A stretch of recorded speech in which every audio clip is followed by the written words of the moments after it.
Hi, everybody, and welcome back to the next episode of the Dental Implant Podcast, Titani Nerds. I have an absolutely amazing guest today for you. And this is one of those things where I said I'd increase the number of podcasts that I was doing, that I've got some guests coming on board. And I know that the podcast has still been a little bit sporadic. I do apologize about that, but you know, I now have the time availability to do this. I'm excited because the guys that know that I love doing this. Partly it's revision for me, partly it's speaking to Titani Nerds. But another part of it as well is, you know, I get to research more things and learn new things. And I'm constantly on the hunt to increase my skills and increase my knowledge. So I'm really, really excited today to have a friend and colleague on with us, Dr. Sharif Kuchuk. And for those of you who are on Instagram, you got to follow this guy. What he does with autogenous bone is absolutely incredible. Sharif is the lead trainer at the Bone Factory. And so some of you may have heard me speak about Curi plate and autogenous grafting in the past. I was originally taught by Howie Gluckman, and I've had some amazing results with Curi plate. Sharif, what he can't do with Curi plate isn't worth knowing. And you actually worked at Prof. Curi's clinic as well for a number of years. So you basically done it all. So I'm going to hand over to Dr. Kuchuk now, let him introduce himself, give you a little bit of a background about himself. And then what we're going to do is I've got a number of questions for him is basically, you know, why autogenous? Why not xenograft? What's the benefits? What's the downsides? What's the difficult? And he's just going to go into that a little bit for us today. Sharif, over to you. Please introduce yourself to the listeners.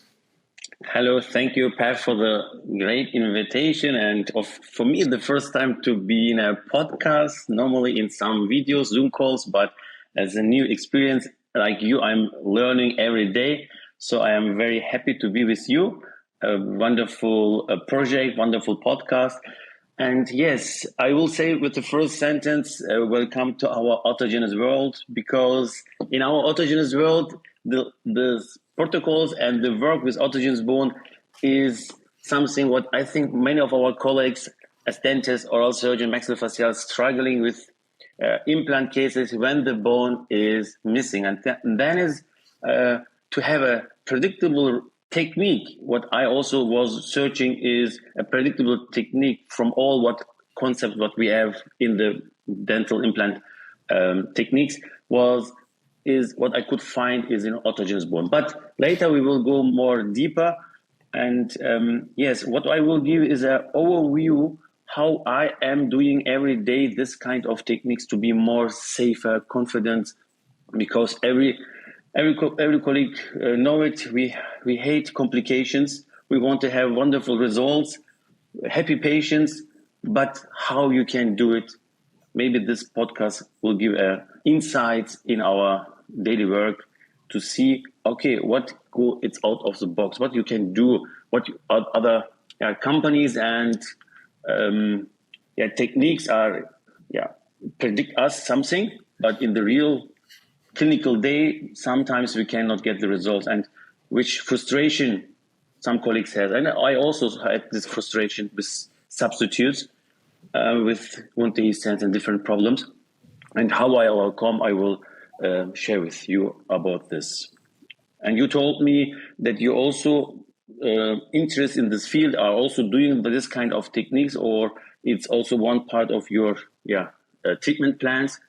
And maybe we can give also you, Pav, something what you make a little bit deeper in understanding why we are not trust in substitutes. And normally we are not trust anything what comes out of the body of the patient, because everything what is comes from out is only osteoconductive, and this is then not more predictable, because then we are depend from the regeneration potential of the patient. So this is the big issue. Yeah. So I think what's important to understand here is the biocompatibility that you get with autogenous bone. It's unsurpassed. You cannot match it.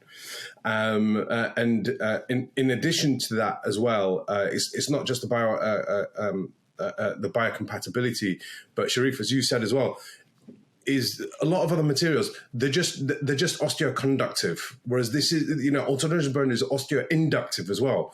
And what that means is you can do a lot more with it. You can do crazy stuff. I've seen Harry Gluckman do insane stuff. I've seen yourself do insane stuff. I would be lying if I say that I can do what yourself and Howie can do. But the cases where I've done autogenous bone, wow, the results are they're just incredible. They're just incredible. And I think it's an underutilized treatment modality because people are scared of harvesting, and it's not the easiest of techniques. And so to make things simpler, they want things out of a packet. That's my opinion. So Sharif, can you just give us a little bit more about your background and tell me whether you agree with that or if there's anything that I've missed? Yes. The dental branch say to us, we have to do everything simple, minimal invasive for our patient. Of course, our goal is the same, but it's not always possible. If you are, my case, bone augmentation, out of the ridge, out of the contour, then you cannot do simple way.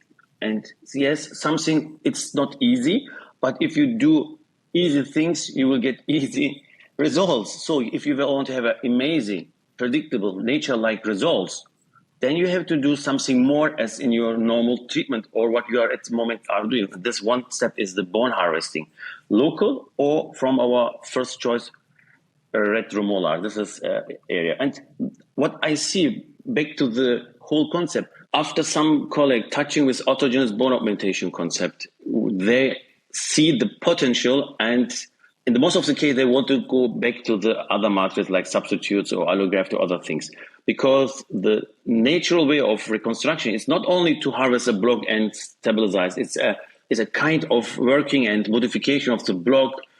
We can go later in the steps, but one time if you touch with autogenous bone, you will not go back in the other alternatives, because all the other things are alternatives. Yes, they will work, but it's not predictability. You can go to the predictability because it's the main topic of this.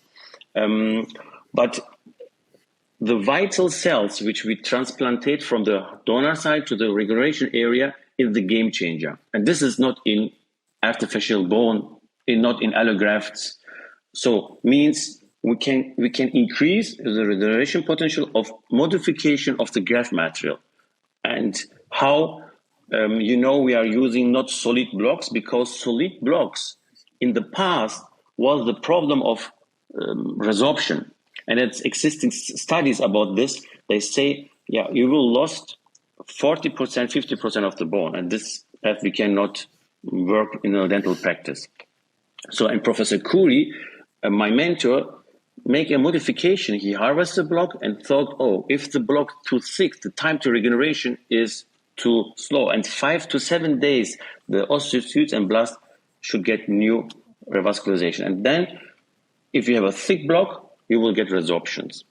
And this is the problem of solid blocks.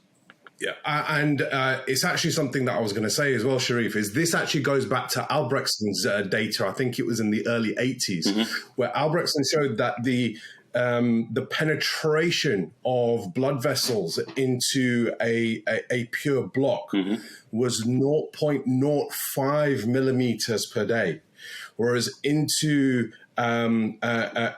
granular like autogenous shavings, it's 0.5 millimeters per day. So the angiogenesis, the revascularization happens 10 times faster in a Khoury plate than what it does in a block graft. And this is one of the absolute keys as to why it works. As you're saying, it's that rapid revascularization. It's that rapid regeneration. So the reason why I'm stating this is because I want listeners to understand that Khoury plate and block grafting, they're using autogenous bone, but they are not the same thing, and it's really, really important. And I do think credence should be given to Prof. Khoury here, because what he can do is incredible, and the way that he's developed this protocol, it just makes it a little bit more technique sensitive, I found, for us, because you're not then just using a block. You've got to split the plates, you've got to harvest shavings, and you've got to get it all stabilized. And it's a new skill set. And as with a new skill set, it takes time to learn. Absolutely. When I saw Professor Khoury on the annual implant Congress in Germany 2006, 2 years after my dental school graduated in Cologne, the Cologne University of Dentistry, I saw how you harvest from intraoral side blocks, how you make it split it in two pieces. The goal is 1 millimeter, and this thin block, how you are saying, is the infiltration of blood vessels from the one side, and the survival rate from the other side of the osteocytes are 5 to 7 days. It's from Alessandro Accocello. His study says, and he shows in the lecture also that the white, thick, solid block still existing after 4 months for implantation. And imagine you insert an implant, a death material, a titanium implant in a white death block. Looks revascularized some parts, but the most of the part is white. And if you not know what happened with the bone, and in all clinical studies from Professor Khoury shows after 4 to 5 years, the solid block will resorb. And what did colleagues, which also work in this field, they did overbuilding with the solid blocks, overbuilding. This was also not a result. The resorption was, again. Then they put non-resorbable substitutes on top to avoid this resorption. But this way was not the right way. The amazing step of splitting of the cortical plate from the retromolar gives the possibility of re-contouring the contour. But the most part is not the contour. The most part is where is the implant inside, in vital small pieces of bone chips, 100% autogenous. Why is important? And if we know on every surface of a bone chip will be gain osteoid production, means from every free surface you will gain revascularization, new osteoid building. This is a big difference to substitutes and allografts, because this material is death. And here the game changer is when I understand this.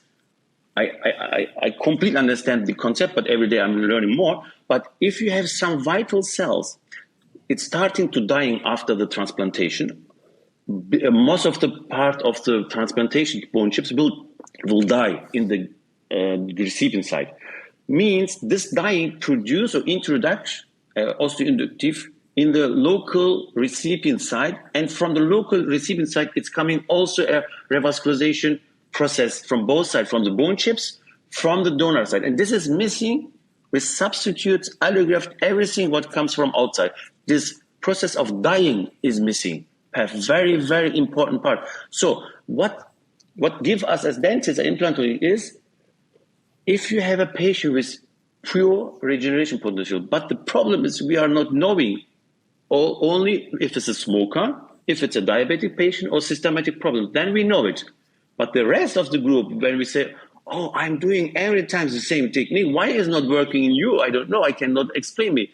This is the patient with low regeneration potential. And then we are directly independent from the patient, from our graft material. So, but we cannot work so. We need something which is much more potential, but to do in the dental office, not with the hospital.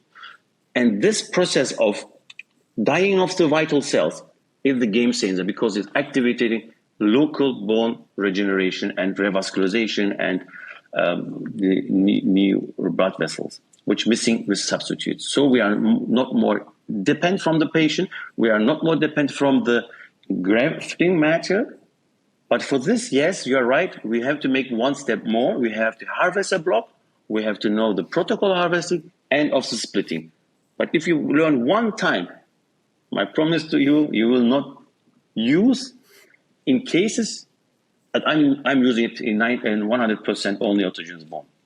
Because you are working also with dental filling materials, implants, and you see it's working, and never change a protocol or a concept which is working. Yeah. So, what do you use autogenous bone when you're doing ridge preservation, when you're taking a tooth out as well? From the beginning, yes, we are looking from the beginning, because augmentation is also a challenge. So how we can prevent this? We are starting with the extraction part. If it's the indication there with the socket shield is one part. Then if we want to insert implant immediately, then we can combine it with the smart dentine grinder. Socket preservation technique is also a wonderful tool. Means everything what you need for your implant therapy, the patient is bringing the tooth, the tissue, the bone, and we are using this. We are using implantation, immediate implantation, socket shield, the gap we are filling with autogenous bone, local winning, and some, if we have a bigger defect, we are using also the dentine smart grinder concept. So means the journey is to be more independent from biomaterials. Okay, we have one indication path, one indication. This is the sinus lift, because it's a 4-wall defect. Colleagues, they know 4-wall defects like a socket shield, socket preservation is a more predictable way, and also the Cologne then implant the rich defect classification and therapy recommendation classification says in the socket you can use also biomaterials, of course, which it will be work because you have from the 4-wall defect, but outside of the contour is 100% indication for autogenous material, which has own potential for regeneration. That'll make sense. Another issue that, or not an issue, another thing that I want to make listeners aware of is there are still instances where you hear people talking about iliac graft, where they're going to the hip, they're going extraoral sites. And what you need to understand about that, what listeners need to understand that, it's a completely different type of bone from an embryological point of view. So in the mouth, we are talking about intramembranous bone, and from the iliac crest, it's cartilaginous. And what happens is the argument is that you can harvest twice as much bone from the iliac crest, okay? But when you look at the data, you can harvest twice as much bone. You get twice as much resorption as well. And it's a completely different type of bone. That cartilaginous bone, for being from a long bone, being from a hip, being from a load-bearing area, needs a huge amount. It needs body weight on it for it to have the correct metabolic turnover. And this is why when you're talking about intraoral grafting, that I don't think iliac grafting is the way to do it. You can harvest from the mouth. If you're a MaxFax consultant, you can harvest from the calvaria as well. You can harvest from the skull. I've seen people do that. It's incredible. But Sharif, are you in agreement with me? Do you think there's different types of bone, embryologically, histologically, and some are more compatible intraorally than others? Absolutely. We will give. I will give an overview. First of all, we have different concepts, but in the dental practice, what we can implement. This is the next step. So, back to the hospital. 4 years, I was in the Curie clinic. We did 1,400 bone augmentation per year. And 30% of this was to treat some complication, what happened in Europe, in different countries, the patient sent to the clinic. So it means we saw many, many different defects, different complication, and different implementation. We did per year 6 to 8 cases with hip bone.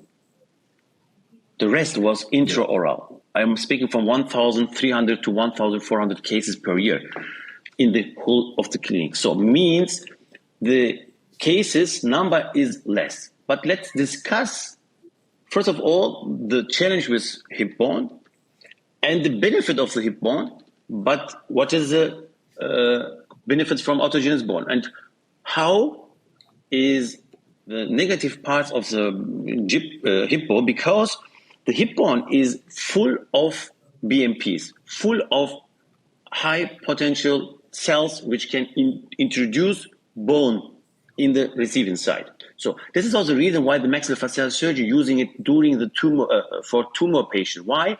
The regeneration potential is poor.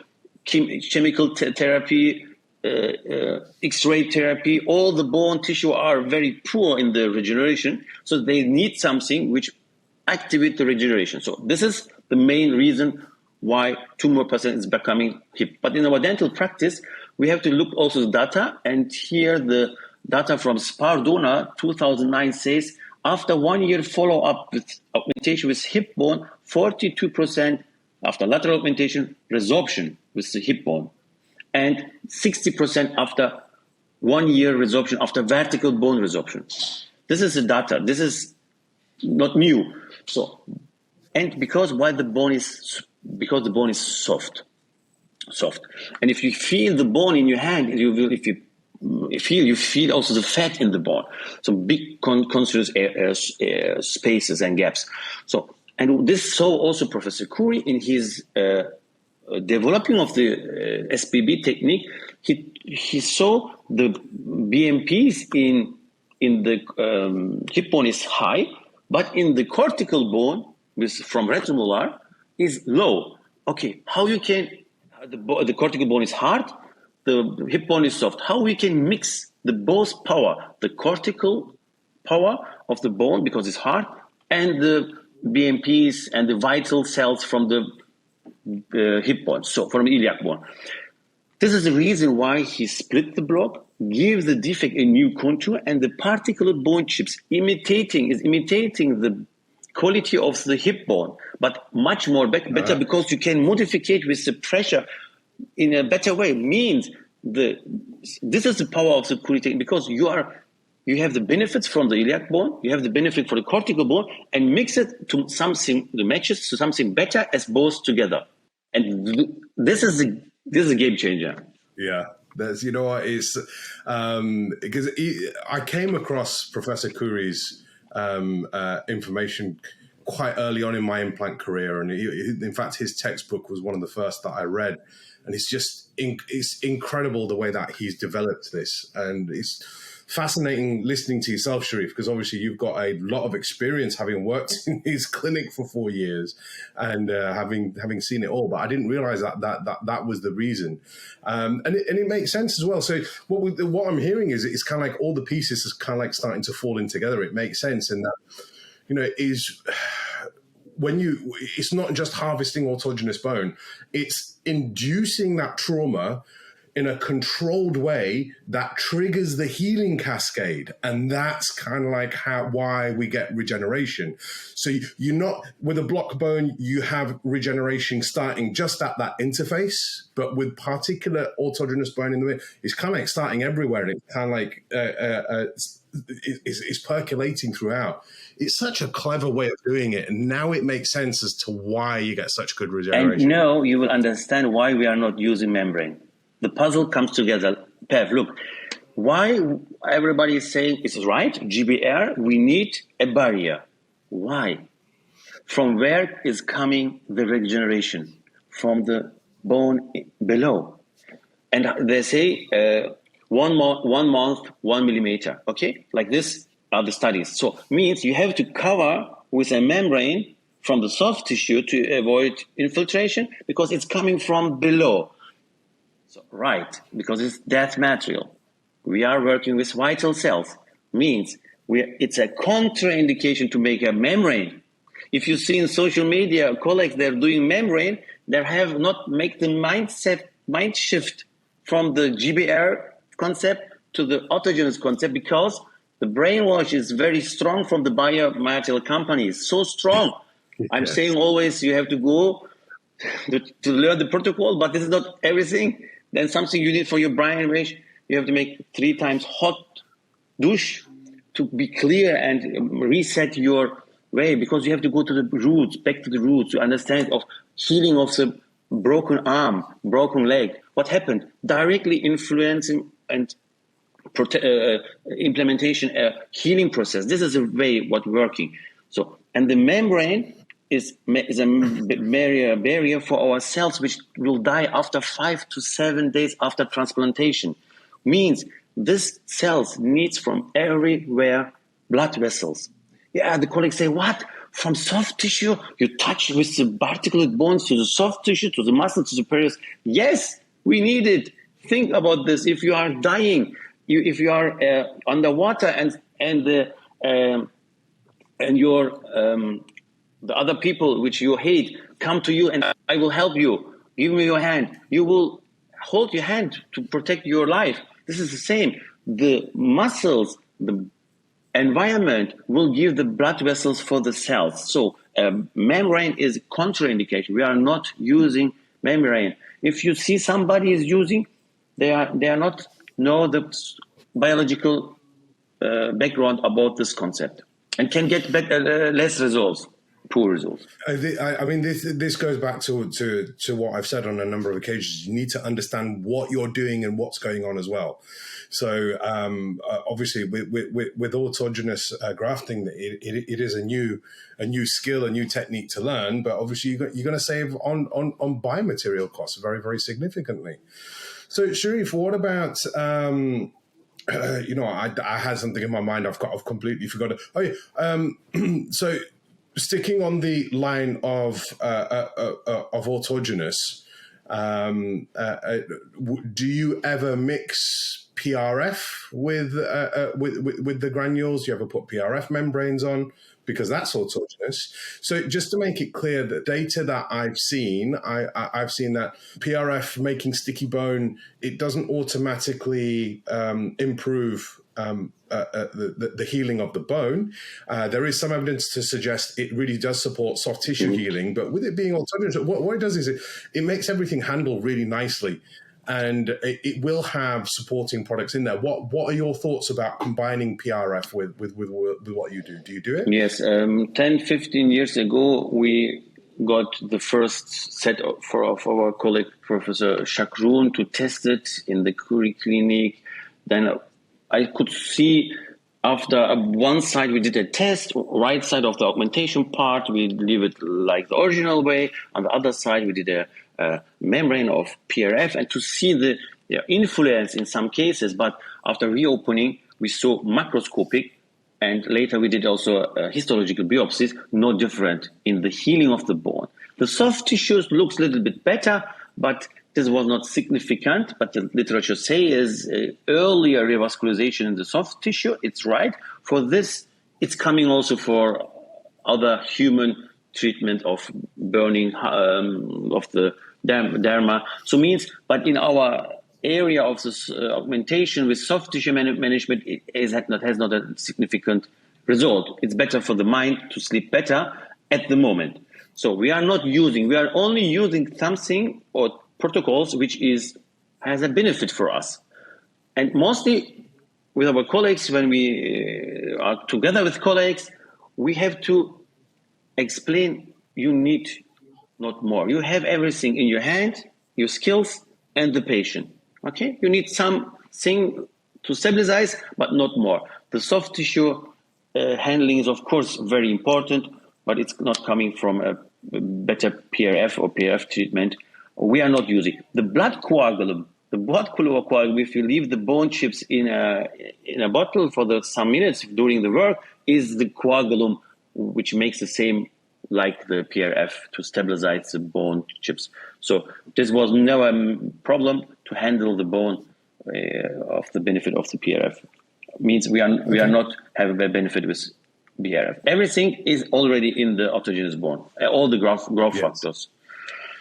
Yeah. And PEV, I explained some minutes ago, the resorption rate of iliac bone and solid blocks, nearly 40 to 60% also in the first year. And some colleagues are asking, yeah, okay, wonderful, you harvest bones or splitting, but it's still autogenous. It's not resolved. I will give a study about 10 years after vertical augmentation. Is a study with 144 cases for 3D augmentation in the posterior maxilla with a tunnel technique, means no crestal incision. And the average of augmentation was 2.6 millimeter, but the maximum was 13 millimeter. And the result was amazing for this kind of challenge augmentation. It's not a horizontal augmentation, it's a vertical augmentation. Was after 10 years, a study from Professor Curie, it's published in the Perio Journal 2019, with 90% of the bone is stable. 92% of the bone is stable. Means after 10 years, you have 8% bone resorption. Let's make a example, you graft 10 millimeter. 10 years later, your patient has 8% means 0.8 millimeter bone resorption, 1 millimeter. I think everybody in this podcast will love this result. And this is a game changer in our grafting concept. It is. It is very much. The other thing that I want to speak to you about as well, Sharif, is so we understand the benefits of autogenous bone. We understand that there are certain techniques to using it as well. And the other side of the coin, the other piece of the puzzle, when you're talking about this type of work, and I think this is where a lot of people struggle, is soft tissue management, because that's where things can go wrong. There is a direct correlation between I can't remember which study this is, but I know I was looking at some of Luca de Stavola's data. This was Lucas. Yeah. Lucas Stavola. I know which study you want to explain. You know which one it is. So there is a direct correlation between tension in the flap, the amount of horizontal or vertical augmentation that you're doing, and the number of complications that you have as well. So this goes to show that actually attaining tension-free closure is really, really, really critically important. So, Sharif, could you give us your thoughts on that as well, please? Tension-free wound closing is not a phrase. It's the main part of our success. You can build a house in the best way with the static, everything you plan, but if you don't close the top right, you can lost and all the building. Means in the study of Stavola, it's our colleague from the Curie Clinic, my friend, and Stavola, look, I learned a lot from him. He, with Jochen, my other friend, here living 2 kilometers behind me at the moment, he both make a study how is the tension during the wound closing and which different gram on the flap margin influence the descent. Long story short, if your flap tension on the end of the surgery, on the margin of the mucosa is under 5 gram, you will have 0 descents. If it's more than 5 to 10, it's increased to 10 to 15%. More than 10 gram, you are directly in 25 to 35% of wound descents. Okay, means you have to learn the handling of soft tissue. When I was in the Curie Clinic, I went to learn bone augmentation, hard tissue, but nobody is knowing how precisely is working Professor Curie with the soft tissue. Amazing. Minutes, hours. He is minutes thinking before he's cutting, before the surgery. He's not saying nothing. He's only thinking. Then during the management of the soft tissue, volume and vertical. So, and then 10, 15 years later, I saw the zero bone loss concept. I see all the protocols of the soft tissue, the gaining of the soft tissue, vertical, horizontal, what we already did in the concept, because we have a stride protocol, augmentation, implantation, and second stage always, if you need, with soft tissue augmentation, different techniques. But it's starting, you are right, with the incision. And the incision is the main part of the technique. Means when you go for a vertical augmentation, are you sure you should do a crestal incision or existing other approach which help you to reduce any wound descent? And the patient hate complication, we also. And we are, example, if you go, the study, I share with you is 10 years follow-up, is vertical augmentation with a tunnel approach. Means you know the tunnel approach for gingival recession? Yeah. So this is a small area, you have to bring your connective tissue inside. Okay, think about the same, bigger tunnel, but for a 30 millimeter vertical augmentation on the maxilla, plus the sinus lifting in the same procedure. Means you make sinus lifting, vertical augmentation without a crestal incision. And this stopped and protect your case for dehiscence. And so is the importance of the software immense. Fantastic. I mean, just listening to you is quite clear that, you know, the experience that you have is incredible. So it's just. But I will say, from your some question is how big is surgery for the patient. This surgery you can do in your dental office. It's my honestly, you can do it because the surgery takes time after the learning curve. We are speaking about the standard case in your implant work is horizontal bone augmentation. 70 to 80% of your cases are horizontal bone augmentation. So, and everybody is saying, my patient want to have a donor site for bone harvesting. It's bullshit. It's your fear to go in this area. So, how? And let's go. In which case you have to open a second donor site. First, if you are in the mandible, it's the same area. You go to retromolar, like the Wisselstum extraction incision. If you can Wisselstum extraction, osteotomy, it's not a matter. You need the protocol. It's the same area, anatomical same area. So if you're in the mandible, you are not need a different approach for a donor site. Only if you are in the maxilla, you need a donor site.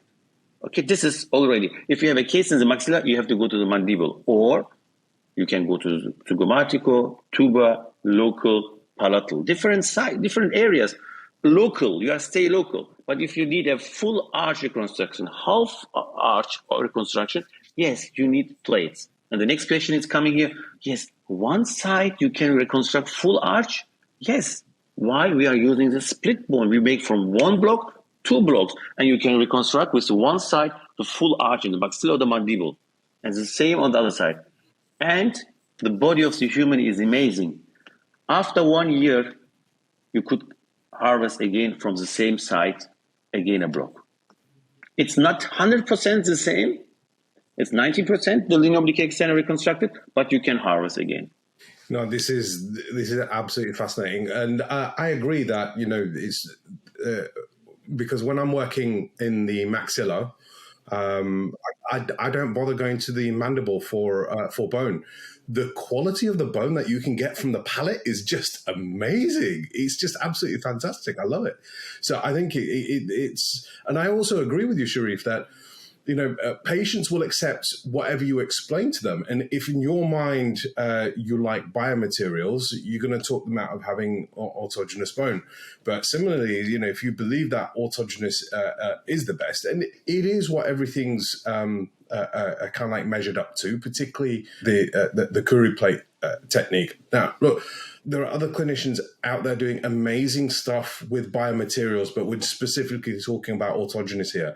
You can't deny the results that that Prof. Urban gets as well. It's a different philosophy. For me personally, I still prefer the autogenous bone because for me it makes most sense as well. But if you're confident in harvesting bone and you explain to the patient the benefits, and the benefits are really simple, that look, we need to rebuild this.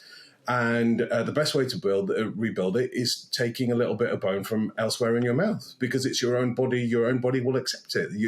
The chances of you having complications is reduced, and patients will accept that. And it comes down to our comfort level and our ability to perform the procedure as opposed to the actual material itself. Let's speak about the post-operative part for the patient. What sometimes is the objections for the colleagues. From 10 patients, 8 to 9 patients are not using painkiller.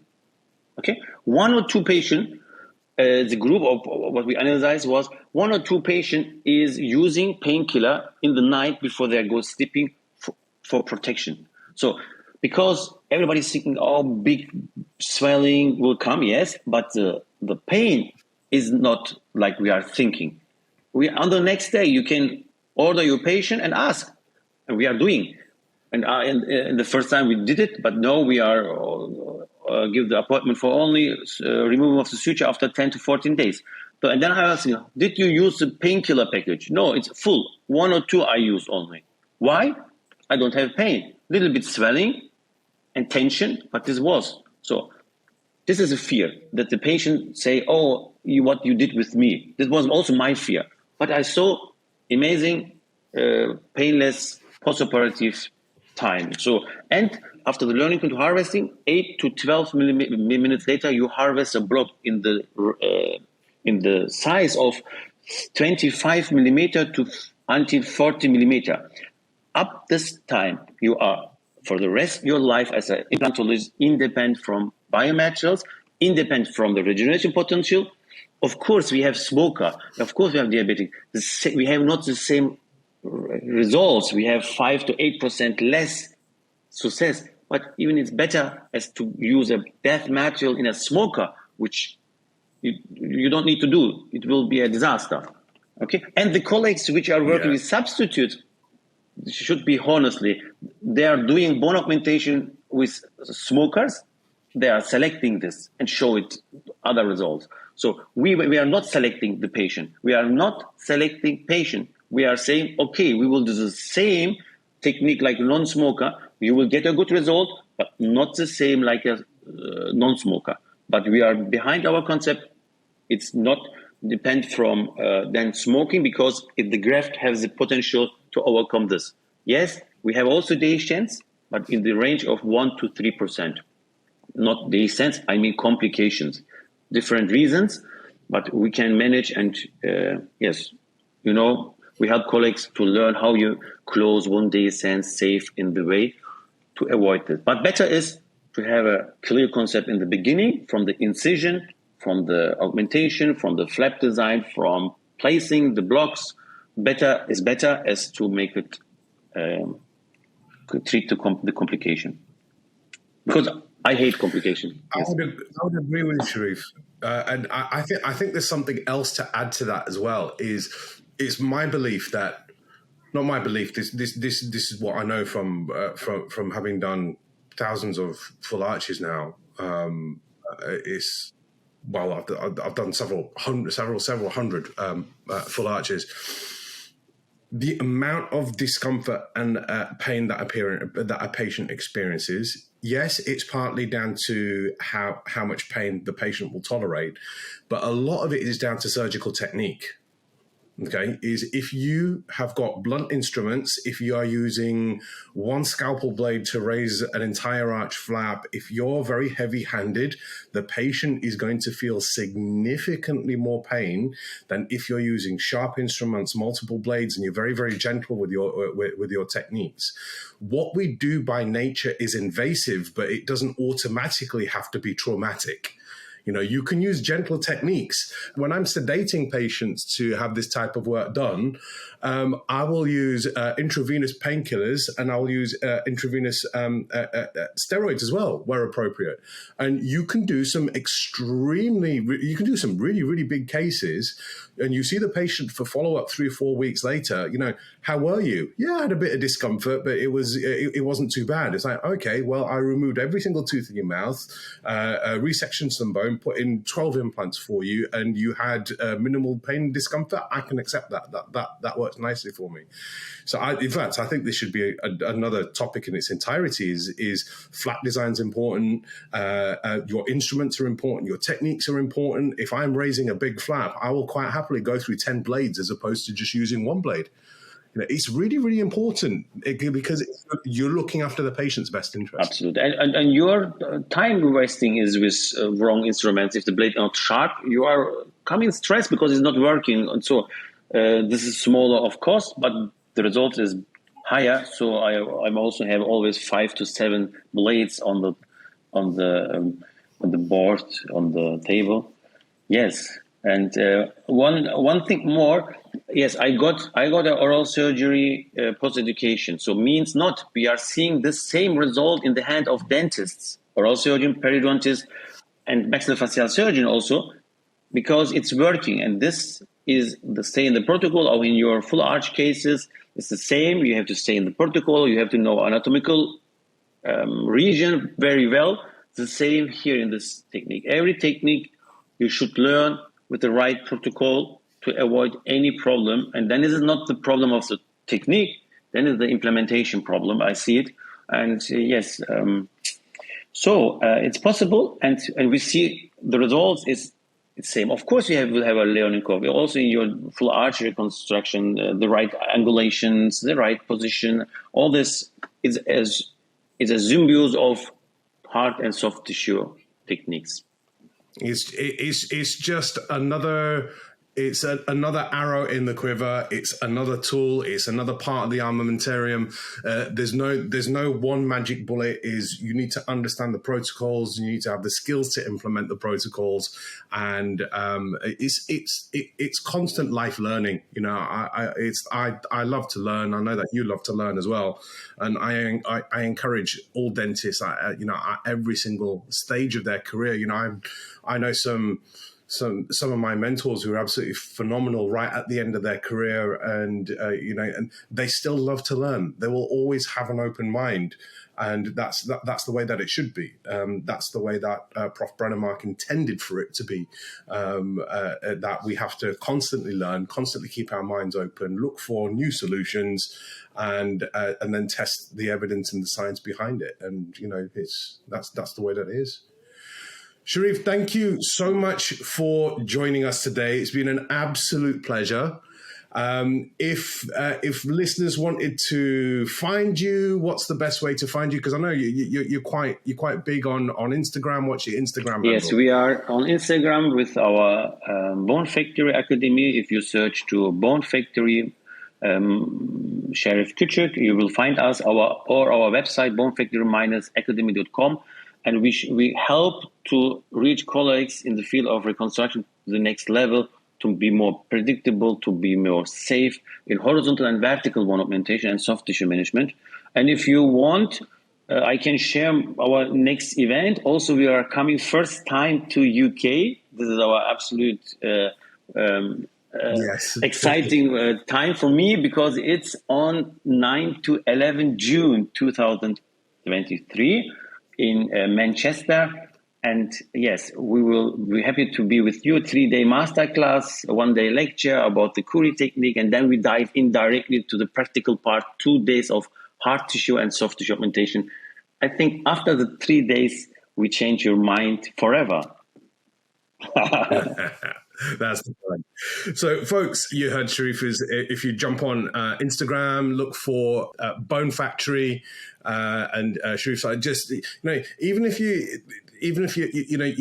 feel you're not ready to get into autogeny, if it worries you, just see the type of work that he does. It's just absolutely stunning to see. It's the regenerative capability of Prof. Curie's technique is absolutely fantastic.